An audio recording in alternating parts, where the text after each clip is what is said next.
Hello friends, data communication and network के lecture number 7 में आपका स्वागत है। और आज के लेक्चर में हम लोगों ने कोशिश की है कि जब डेटा कम्युनिकेशन हम करते हैं तो किस तरह के प्रॉब्लम आती है उसको ज़रा सा समझने की कोशिश करेंगे। इसी में टर्म आता है ट्रांसमिशन इम्पेयरमेंट। ट्रांसमिशन इम्पेयरमेंट का मतलब क्या है कि the signal travel through transmission media which tends to deteriorate the quality of signal. This means that received signal is not same as the signal that was send is called signal impairment. अब इसका मतलब क्या हुआ कि हम ऐसे समझ सकते हैं कि मान लेते हैं हमने कोई एक सिग्नल, इस तरह का सिग्नल हमने भेजा, ये हमारे ए पॉइंट से सेंड किया गया। और इस सिग्नल को जब हम बी पॉइंट पर रिसीव करेंगे तो क्या ये सिग्नल अगर ऐसा हमको मिला तो जो सिग्नल का स्ट्रेंथ था वो तो हमने खो दिया। अब इस सिग्नल को इस लेवल पर लाने के लिए हमको कुछ अपने लेवल पर प्रयास करने होंगे, इलेक्ट्रॉनिक सर्किट का इस्तेमाल करना पड़ेगा, सिग्नल को के स्ट्रेंथ को, पावर को बढ़ाने की ज़रूरत है। तो क्या हम सिग्नल के पावर को उस तरीके से बढ़ा सकते हैं जैसा सिग्नल हमने भेजा है? कहीं ऐसा तो नहीं कि मान लेते हैं, आप इस तरह से सोचें कि मान लेते हैं कोई बांसुरी की आवाज़ है और उसको हमने भेजा, वहाँ पे जाकर के अगर आवाज़ बांसुरी के बदले वो चेंज हो जाए तो फ़ायदा क्या है? फिर तो ओरिजिनल साउंड हमको मिला नहीं। तो हम किसी भी सूरत में सिग्नल के स्ट्रेंथ की बात अगर हम करें तो उसमें हम कमी नहीं चाहते। हम चाहते हैं कि हमारा सिग्नल एक निश्चित स्ट्रेंथ के साथ, निश्चित क्वालिटी के साथ, मतलब जब भी ट्रांसमिशन की बात होगी तो हमको इस बात को इंश्योर करना होगा कि हम जो सिग्नल भेज रहे हैं वही सिग्नल हमारे रिसीवर के पास पहुँचे और एज इट इज पहुँचे, उसमें क्वालिटी में किसी तरह के डिटोरिएशन की बात हम पसंद नहीं करेंगे। अगर डिटोरिएशन हो जाए तो फिर उस ट्रांसमिशन का कोई मतलब नहीं रह जाता है। तो यहाँ पर सबसे पहले अगर ट्रांसमिशन इम्पेयरमेंट की बात होगी तो इसमें बेसिकली 3 तरह के प्रॉब्लम आते हैं हमारे पास। सबसे पहला प्रॉब्लम है एटीन्यूएशन का, एटीन्यूएशन जो हमने आपको बताया। दूसरा कहता है डिस्टॉर्शन।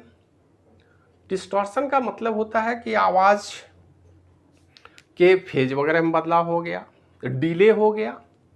कई बार हम लोग टेलीविज़न प्रसारण में अक्सर देखने को मिलेगा कि साउंड और वीडियो और साउंड के बीच में सिंक्रोनाइजेशन का प्रॉब्लम है, आवाज़ रुक रुक के आ रही है, वीडियो का डिस्प्ले प्रॉपर नहीं है। तो ये जो डिले हो जाता है या ट्रांसमिशन डिले भी होता है, तो उस तरह के डिले को हम अवॉइड करने की कोशिश करेंगे। डिस्टॉर्शन का सीधा मतलब है कि हमारी क्वालिटी बिल्कुल बदल गई है, चेंज हो गई है, या सही टाइम पर हमारा ट्रांसमिशन नहीं हो रहा है, आवाज़ प्रॉपर नहीं आ रही है। मोबाइल कम्युनिकेशन, वीडियो ट्रांसमिशन में अक्सर इस तरह का प्रॉब्लम डिस्टॉर्शन का आता है। और तीसरा है नॉइज। नॉइज हमारे सिग्नल में ट्रांसमिशन के दौरान इम्प्लीमेंट हो जाना, मतलब जब सिग्नल हमारा किसी गाइडेड या अनगाइडेड मीडिया से ट्रैवल कर रहा हो एटमॉस्फेयर में, उस स्थिति में अगर सिग्नल में अनवांटेड सिग्नल अगर मिक्स हो जाए तो उसको हम लोग बोलते हैं नॉइज। ये तीन तरह की समस्याएं हमारे सामने आएंगी। तो सबसे पहला समस्या है एटेन्यूएशन का। जैसे जैसे हम डिस्टेंस बढ़ाते जाएंगे, स्वाभाविक है कि जब सिग्नल को हम ज़्यादा दूर भेजेंगे तो उसमें एटेन्यूएशन ज़्यादा होगा, नज़दीक होगा तो एटेन्यूएशन कम होगा। लेकिन एटेन्यूएशन तो फ्लो के साथ ही शुरू हो जाता है। एटमॉस्फेयर में बहुत सारे रेजिस्टिव पार्टिकल हैं जो सिग्नल का अपोज करते हैं, सिग्नल को फ्लो करने में सपोर्ट नहीं करते, जिसके कारण हमारा एटेन्यूएशन होता है। एटेन्यूएशन में क्या आप कह सकते हैं कि the strength of signal decreases with increasing distance. जैसे जैसे दूरी हम बढ़ाते जाएंगे हमारा सिग्नल डिक्रीज होता चला जाएगा, उसके एम्पलीट्यूड कम होते जाएंगे, एनर्जी लेवल कम होते जाएंगे, which causes loss of energy in overcoming resistance of medium. Medium में जो रेसिस्टेंस है, जो फ्लो में बाधा उत्पन्न करता है, उसके कारण यहाँ पर हम अपोजिशन का झेलना पड़ता है और हमारा सिग्नल जो है वो डिक्रीज हो जाता है, उसका एनर्जी लेवल डाउन हो जाता है। Attenuation is measured in decibel. हम जैसा कि जानते हैं कि डेसिबल की अगर बात हो तो साउंड के केस में अगर प्रॉपर साउंड कम्युनिकेशन, अगर दो पर्सन के बीच में कम्युनिकेशन की बात हो तो हम लोग ये मान के चलते हैं कि 40 से लेकर 70 डेसिबल 60 डेसिबल तक का साउंड प्रॉपर अप्रोप्रिएट होता है। उस एनर्जी लेवल के साउंड को हम आसानी से ही सुन पाते हैं, और उससे ज़्यादा अगर कुछ है तो वो नॉइज़ माना जाता है। अगर 70 से अधिक के नॉइज़ की हम बात करें, 100 डेसिबल या 120 140, तो 140 150 डेसिबल तो इतना अधिक साउंड होता है कि हमारे इमीडिएट हमारे कान को नुकसान पहुंचा सकता है। तो उस लेवल की हम बात नहीं करते।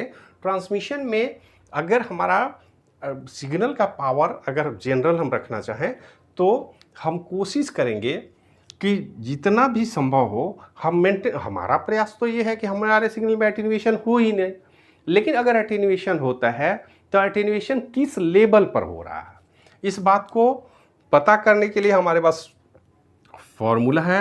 एटेन्यूएशन डीबी में काउंट होगा। डीबी एक तरह से डेसिबल यूनिट है उसका, और इसका फॉर्मूला 10 log 10 P2/P1। P2 और P1 कहने का मतलब है कि आप ये मान के चले कि P2 हमारा सोर्स का सिग्नल एनर्जी है और ये डेस्टिनेशन का है। मतलब सोर्स में एनर्जी का जो लेवल है और उसको डिवाइड करेंगे हम डेस्टिनेशन के एनर्जी लेवल पर, तो ये हमारा होता है एटेन्यूएशन, जिसको हम काउंट करते हैं। तो 10 log 10 P2/P1, इस फॉर्मूला को आप लोग याद रखेंगे। और P2 और P1 के विषय में, P2 डेस्टिनेशन का सोर्स का पावर लेवल है और P1 डेस्टिनेशन के पावर लेवल की बात करता है। तो जैसे जैसे हमारा सिग्नल स्ट्रेंथ बढ़ता चला जाएगा, घटता चला जाएगा, हम उसको एटेन्यूएशन के आधार पर काउंट कर सकते हैं। हमारा प्रयास होना चाहिए कि मिनिमम अगर एटेन्यूएशन हो तो अच्छी बात है, हम कुछ ऐसा व्यवस्था करेंगे कि हमारे सिग्नल में एटेन्यूएशन हो ही ना, बहुत कम हो, और नहीं तो हम ट्रांसमिशन के रेंज को लिमिट करेंगे, जहाँ पर हम पाएंगे कि इससे ज़्यादा ट्रांसमिशन लिमिट सिग्नल हम नहीं भेज सकते, ज़्यादा एटेन्यूएशन हो जाएगा, तो उससे ज़्यादा सिग्नल को हम नहीं भेजते हैं। और ख़ास करके इस बात को आप आसानी से एटेन्यूएशन के केस को समझ सकते हैं डेटा ट्रांसमिशन में।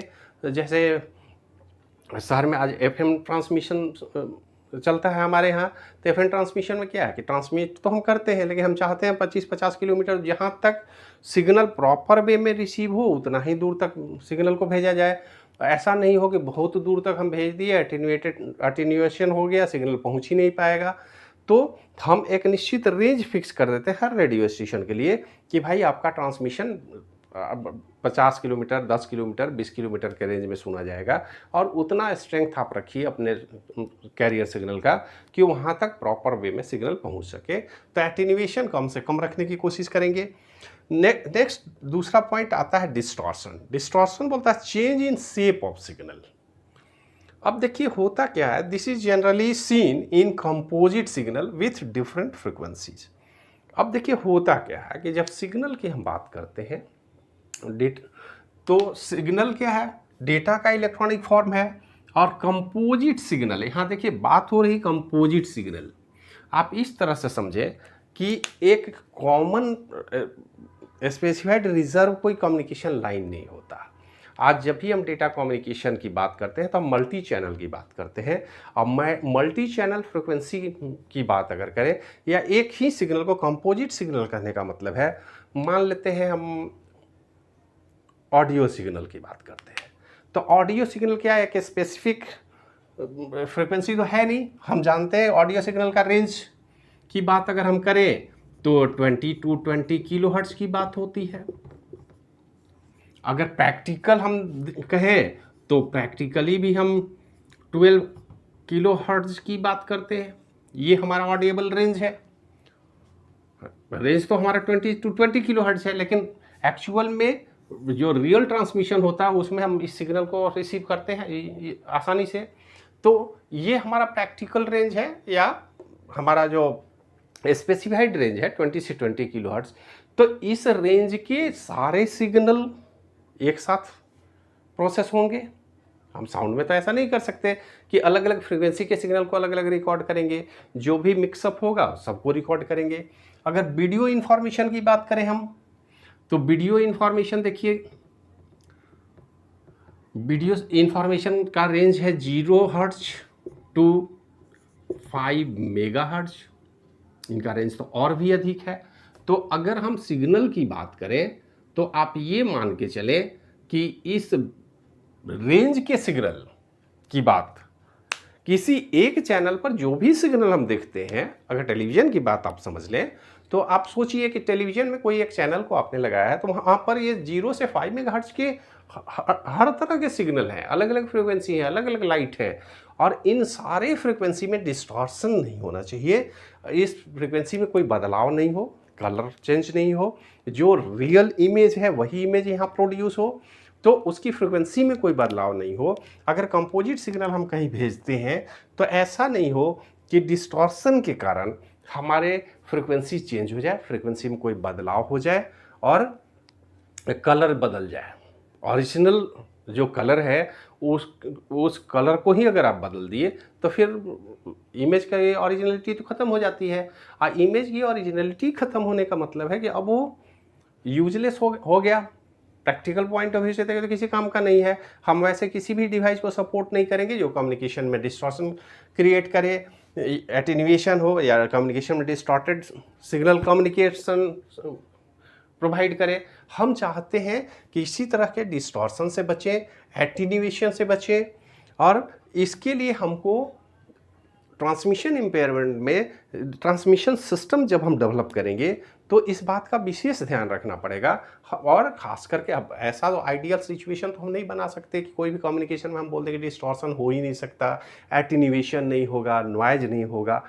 हम सप्रेस करने की कोशिश करेंगे, मिनिमम से मिनिमम रखने की कोशिश की जाती है ताकि एटेन्यूएशन हो लेकिन हमारे सिग्नल के ड्यूरिंग ट्रांसमिशन क्वालिटी में कोई अंतर नहीं हो, ना ही क्वालिटी में अंतर हो, ना ही उसके एनर्जी लेवल की बात हो, उसके एनर्जी लेवल में कोई कमी हो, ना ही क्वालिटी में कोई कमी हो, या फिर नॉइज़ के लेवल पर भी कोई कमी नहीं हो।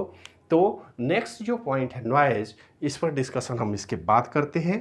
अभी तक हमने देखा है कि ट्रांसमिशन इम्पेयरमेंट कहने का मतलब एक उन सारे कॉज के विषय में हम जानने की कोशिश करते हैं जो हमारे ट्रांसमिशन सिस्टम को प्रभावित कर सकते हैं।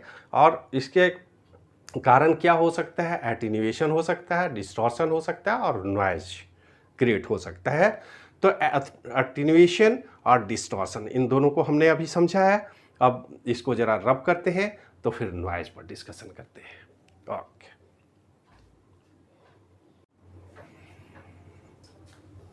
तो आगे हम कंटिन्यू करते हैं। तीसरा टर्म है नॉइज। अब नॉइज के विषय में क्या हम कह सकते हैं, द रैंडम और unwanted signal that mix up with the original signal. एक सिग्नल तो हम एक जगह से दूसरी जगह भेजना चाह रहे थे, उसके लिए हमारे पास एटेन्यूएशन और डिस्टॉर्शन का प्रॉब्लम तो था ही। अब ये बाहरी दुनिया से कुछ अनवांटेड सिग्नल हमारे सिग्नल के साथ मिक्सअप हो जाते हैं, ये नई समस्या है। और ये समस्या चूँकि हम सिग्नल को एटमॉस्फेयर के थ्रू ट्रांसफ़र कर रहे हैं, थ्रू वायर या विदाउट वायरलेस ट्रांसमिशन जो भी हो, लेकिन उनको तो इन्वायरमेंट में ही ट्रांसफ़र होना है, एक जगह से दूसरी जगह हम भेजना चाहते हैं, तो वहाँ पर नॉइज़ का आना स्वाभाविक है। और नॉइज़ जो है वो अननेसेसरी एक्स्ट्रा सिग्नल है जो ज़बरदस्ती के हमारे ट्रांसमिशन लाइन में घुस आता है, ज़बरदस्ती आ जाता है। और इसको ज़बरदस्ती आने से रोकने का प्रोविज़न तो हम करेंगे, लेकिन पहले ये देखने की कोशिश करें कि ये सिग्नल आते कहाँ से हैं। तो सबसे पहला जो नॉइज़ है वो होता है इंड्यूस्ड नॉइज़। इंड्यूस्ड नॉइज़ का सबसे बड़ा सोर्स है हमारे पास तमाम तरह के इलेक्ट्रिकल मोटर्स, चाहे मशीन में हम लगाते हैं, घर में लगाते हैं, फ़ैन वगैरह भी मोटर की तरह बिहेव करता है। तो जितने भी मोटर्स, इलेक्ट्रिकल मोटर्स हैं या इलेक्ट्रॉनिक अप्लायंस हमारे घर में हैं, ये सब भी कुछ ना कुछ सिग्नल रेडिएट करते हैं एटमॉस्फेयर में। तो एक तरह से ये डिवाइस जो है, मोटर या इलेक्ट्रॉनिक अप्लायंस, ये ट्रांसमीटर की तरह बिहेव करते हैं और जो हमारा सिग्नल कम्युनिकेशन होता है वो उनको रिसीव कर लेता है। तो ट्रांसमिशन लाइन को इसीलिए अक्सर हम लोगों ने देखा है या प्रयास करना चाहिए कि कभी भी डेटा केबल को हम इलेक्ट्रिकल वायर के थ्रू नहीं ले जाते। इलेक्ट्रिकल वायर से एक निश्चित दूरी हम बना के रखेंगे, कम से कम इतनी दूरी तो ज़रूर होनी चाहिए कि इलेक्ट्रोमैग्नेटिक इफेक्ट हमारे सिग्नल पर ना पड़े। किसी भी तरह के इलेक्ट्रिकल अप्लायंस या कोई मोटर वगैरह अगर लगा हुआ है तो उससे हम उतनी दूरी बना के रखेंगे जिससे उसके इलेक्ट्रोमैग्नेटिक इफेक्ट का प्रभाव हमारे सिग्नल पर या हमारे कैरियर पर ना पड़े। तो इसको हम लोग बोलते हैं इंड्यूस्ड नॉइज, जो ज़बरदस्ती आ जाता है।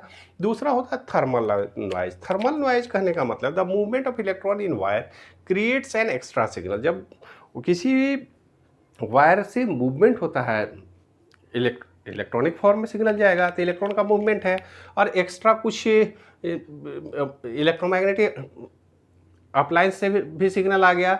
अब दोनों के मूवमेंट के कारण वहाँ कुछ एक्स्ट्रा कुछ रेजिस्टेंस भी है हमारे कम्युनिकेशन लिंक में, जिसके कारण थर्मल नॉइज भी क्रिएट होता है। तो इस थर्मल नॉइज पर भी हमको ध्यान रखने की ज़रूरत है, और ये अननेसेसरी जो एक्स्ट्रा इलेक्ट्रॉन का मूवमेंट वायर में हो रहा है उसके कारण जनरली होता है। तो यहाँ पर अगर हम बात करें, तीसरा टर्म आता है cross talk. Cross talk noise जो है वो when one wire affect the other wire. देखिए, क्रॉस टॉक की समस्या वहाँ खास करके आती है जहाँ पर नज़दीक से हम दो लाइन को लेके जाने की कोशिश करें। मान लेते हैं ये भी डेटा लाइन है और ये भी डेटा लाइन है, और दोनों डेटा लाइन को इतना नज़दीक हम लेके जा रहे हैं कि इसके सिग्नल के इफेक्ट में वो आ रहा है, इसके इफेक्ट में ये आ रहा है, तो दोनों में क्रॉस टॉक होना शुरू हो जाएगा। तो एक दूसरे से एक निश्चित दूरी हम वायर के बीच भी बना के रखने की कोशिश करते हैं। सील्डेड ट्विस्टेड पेयर का कॉन्सेप्ट ही इसीलिए आया है कि हम दोनों वायर को इतनी दूरी पर सील्ड कर दें कि एक दूसरे से क्रॉस टॉक से हम बच सकें। और जब भी केबल की, इवन इफ आप घर में भी देखेंगे, कोएक्सियल केबल क्यों हमने इस्तेमाल करना शुरू किया कि बाहरी इंड्यूस्ड नॉइज जो है वो अगर केबल के पर आने की कोशिश भी करता है तो वायर मेश हमने पहले लगा रखा है, उस वायर मेश को हम ग्राउंड कर देते हैं ताकि हमारे सिग्नल जो अंदर से मूव कर रहा है वो प्योर है, सेफ हो और उसमें कोई समस्या ना हो। तो क्रॉस टॉक से भी बचना होगा हमको, जो जिसमें दो वायर आपस में नज़दीक आने के कारण क्रॉस टॉक की समस्या आती है। और नेक्स्ट है इम्पल्स नॉइज। इम्पल्स नॉइज जो है वो नेचर से, देखिए, signal with high energy that comes from lightning और पावर लाइन। हम जानते हैं बाहर में बहुत सारे पावर लाइन लगे हुए हैं, हाई वोल्टेज ट्रांसमिशन जो पावर ग्रिड के लिए होता है, या कई बार बरसात के दिन में तो लाइटनिंग का भी असर होता है। तो लाइटनिंग या पावर लाइन का भी असर हमारे सिग्नल या सिग्नल के कैरियर पर पड़ता है, और इसके कारण जो नॉइज़ जनरेट होता है उसको हम बोलते हैं इम्पल्स नॉइज़। तो इस तरह के नॉइज़ से बचने की कोशिश करनी है। डेटा ट्रांसमिशन हमारा बिल्कुल सेफ होना चाहिए, क्योंकि हमारे लिए सबसे इम्पॉर्टेंट है डेटा। दुनिया का सबसे कॉस्टली आइटम अगर है तो वो है यूजर का डेटा, और डेटा के साथ हम किसी तरह का रिस्क नहीं ले सकते हैं। टेलीविज़न रेडियो ट्रांसमिशन में लो क्वालिटी ट्रांसमिशन हम अफोर्ड कर पाते हैं, क्योंकि वहाँ पर कोई बहुत इंपॉर्टेंट मैसेज नहीं होता है, वो तो मनोरंजन के लिए हमने बना रखा है। लेकिन डेटा के केस में उस तरह की स्थिति नहीं होनी चाहिए। हमारा प्रयास होगा कि हमारा डेटा 100% सेंडर और रिसीवर के बीच में एक एरर फ्री इन्वायरमेंट में ट्रांसमिशन हो, हमारे डेटा की क्वालिटी में कोई अंतर नहीं आए, डिटोरिएशन नहीं होना चाहिए, एटेन्यूएशन नहीं हो। एटेन्यूएशन के लिए जो फॉर्मूला हमने आपको बताया कि 10 log बेस P2/P1, मतलब रिसीवर के पॉइंट पर जो एनर्जी मिल रहा है और ट्रांसमिशन लाइन में जो एनर्जी मिल रहा है उसको हम कैलकुलेट करेंगे। फार्मूला आप देख लेंगे, उसको याद रखेंगे। और दूसरा एक formula signal to noise ratio, SRN में सिग्नल टू नॉइज रेशियो। कभी भी हम ट्रांसमिशन में इस बात को इंश्योर करेंगे कि एवरेज सिग्नल स्ट्रेंथ या सिग्नल पावर जो है और एवरेज नॉइज पावर का जो वैल्यू है वो है सिग्नल टू नॉइज रेशियो। और सिग्नल टू नॉइज रेशियो कहने का मतलब क्या है कि सिग्नल का स्ट्रेंथ अगर अधिक होगा तो सिग्नल टू नॉइज रेशियो में हमको इस बात का विशेष ध्यान रखना पड़ेगा। हमारा प्रयास होगा कि सिग्नल का स्ट्रेंथ ज़्यादा से ज़्यादा हो और नॉइज का स्ट्रेंथ कम से कम हो। तो जितना अधिक हम सिग्नल टू नॉइज रेशियो रखेंगे उतना ही अच्छा हमारा होगा ट्रांसमिशन होगा। तो ट्रांसमिशन के पैरामीटर पर सिग्नल टू नॉइज रेशियो भी इम्पॉर्टेंट है। सिग्नल का पावर ज़्यादा से ज़्यादा हम रखेंगे और नॉइज उसमें कम से कम। अगर सिग्नल और नॉइज दोनों का वैल्यू एक बराबर हो जाए तो यूजलेस हो जाता है, उसका कोई मतलब नहीं है। हम उसके 50% को भी अफोर्ड नहीं कर सकते हैं। अगर 0.5%, 1%, 2% नॉइज है तो कोई बात नहीं है, अदरवाइज हम डेटा को रीट्रांसमिट करने का प्रोविज़न रखेंगे। तो यहाँ पर व्यवस्था हमने इस इलेक्ट्रिकल सिग्नल के थ्रू, सिग्नल कैरियर के थ्रू जब हम डेटा को ट्रांसमिट करते हैं तो इस बात का विशेष ध्यान रखते हैं कि ट्रांसमिशन इम्पेयरमेंट के केस में एटीन्यूएशन, डिस्टॉर्शन और नॉइज, इन तीनों ही पैरामीटर पर हमको प्रॉपर वे में डिज़ाइनिंग करने की ज़रूरत है, सोचने की ज़रूरत है।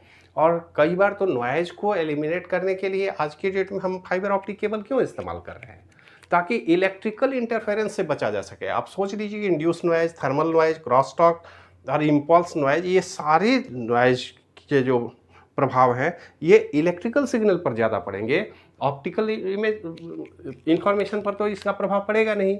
तो इसलिए आजकल ज़्यादा पॉपुलर है हमारा फाइबर ऑप्टिक केबल से डेटा ट्रांसमिशन करते हैं। तो इस तरह के नॉइज से हम बच सकते हैं, हमारी क्वालिटी बहुत इंप्रूव हो जाती है। यही कारण है कि आज हम ट्रांसमिशन में, डिजिटल ट्रांसमिशन में जब भी बात करते हैं तो हम रिलाई करते हैं फाइबर ऑप्टिक पर। जनरल ट्रांसमिशन में, टेलीफोनिक कन्वर्सेशन में, सामान्य मैसेज ट्रांसमिशन में तो कोई बात नहीं है, लेकिन जहाँ पर डेटा ट्रांसमिशन की बात होगी, डेटा की क्वालिटी और प्योरिटी की बात होगी, उसको मेंटेन रखने के लिए हमको जितना ज़्यादा हो हम क्वालिटी को इम्प्रूव करने की कोशिश करेंगे। और इस तरह से ट्रांसमिशन इम्पेयरमेंट में इन तीनों ही पॉइंट को आप ध्यान में रखेंगे। इस फार्मूला को या सिग्नल टू नॉइज रेशियो को याद रखेंगे, एटेन्यूएशन के फार्मूला को याद रखेंगे और इन जो पॉइंट है उस पर कॉन्सेंट्रेट करेंगे, ताकि जब भी इस फील्ड में हमको आगे करना होगा तो इन सारे पॉइंट को ध्यान में रखना होगा। तो आज के लिए इतना ही, फिर नेक्स्ट वीडियो में आगे कंटिन्यू करेंगे। वीडियो देखने के लिए धन्यवाद।